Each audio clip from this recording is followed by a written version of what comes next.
Baik, sekarang kembali kepada bentuk beberapa lagu. Asyik filem saja dah.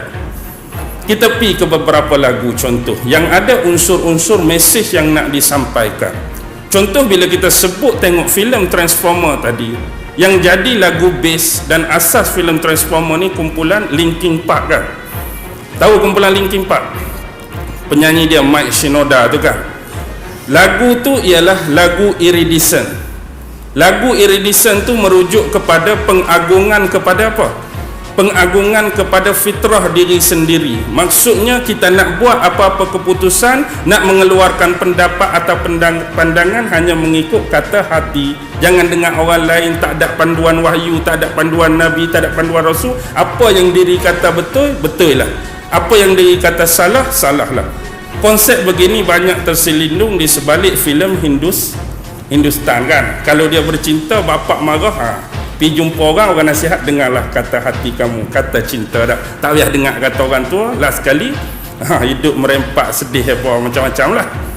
Baik, tu antara lagu lain yang paling awal ialah daripada MCR. Tahu MCR? My Chemical Romance. Lagu The Black Parade. Lagu The Black Parade cukup sinonim dan memang saya minat. Bukan saja irama dan melodi dia bagus, tapi dia menceritakan tentang bab keluarnya Dajjal dengan 70,000 Yahudi daripada Khurasan.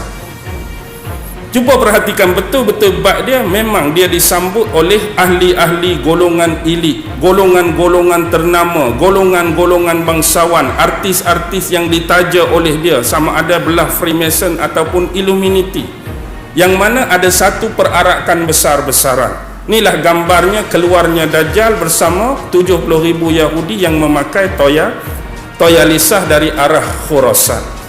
Benda ni diulang balik saja. Kalau kita tengok, benda ni dah lama berlaku kepada individu-individu tertentu yang punya pattern yang sama dengan Dajjal.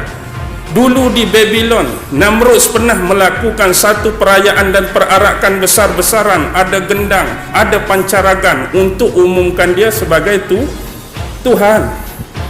Fir'aun pun dah buat di Mesir. Begitu juga dengan zaman Ashabul Kahfi. Raja di Kianusun dah umumkan. Malam hak dia buat pancaragam nak umum dia Tuhan, malam tu jugalah 7 pemuda lari menyembunyikan diri. Sebab tu sinonim Ashabul Kahfi dengan akhir zaman.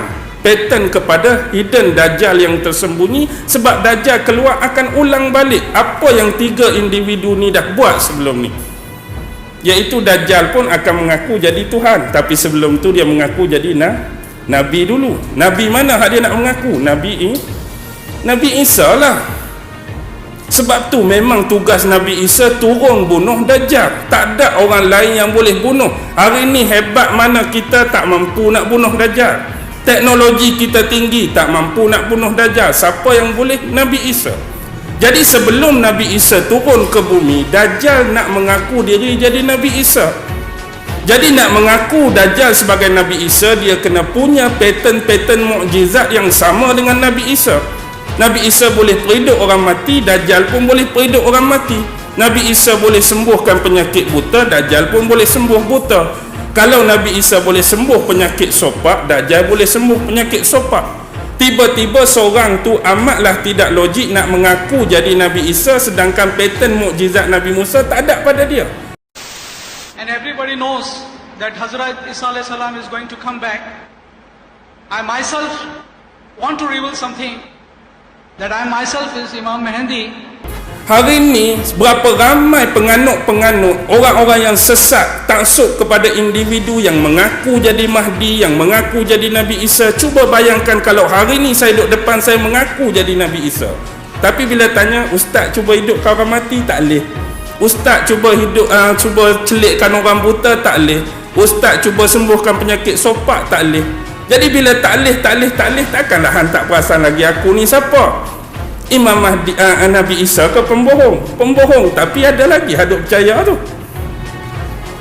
Dalam keadaan tu pun membohong, menipu, berdusta, ada orang percaya pada dia. Ini nak cakap kehebatan Dajjal dalam memanipulasi pemikiran dan otak kita sebelum dia benar-benar keluar mewujudkan fitnah untuk batang tubuh dia sendiri. ambil lagu lain, filem lagu Frozen, pernah dengar? Lama dah Frozen ni, zaman Madonna dulu. Frozen ni kan dia duduk menyanyi dekat padang pasir, kemudian bertukar jadi berulang hitam, dia bertukar jadi anjing kan. Tapi dia ada satu sebut, masa dia duduk nyanyi-nyanyi tu dia sebut dia sebut kau sebenarnya dia sebut ni sama dengan Tuhan orang Hindu kan. Orang Hindu dia sebut tu, cuma dia larikan nak suruh orang jadi keliru. Kalau sebut om tu nampak sangat, jadi dia buat sebenarnya dia sedang mempersembahkan tarian kepada Tuhan kegelapan dia. Sebab tu dia bertukar jadi anjing, dia bertukar jadi burung gagak yang hitam. Antara lagu lain Alejandro, pernah dengar lagu Alejandro Lady Gaga? Lady Gaga tu memang kaki dia dah, memang kaki Illuminati dah, Lady Gaga. Lepas tu ada penyanyi-penyanyi lain seperti siapa lagi? Seperti Christina Aguilera, tu geng-geng dia lah. Madonna tak payah kira lah. Lepas tu geng-geng, kita katakan geng-geng hak rap ni, macam Snoop Dogg, JZ, apa semua tu geng-geng dia.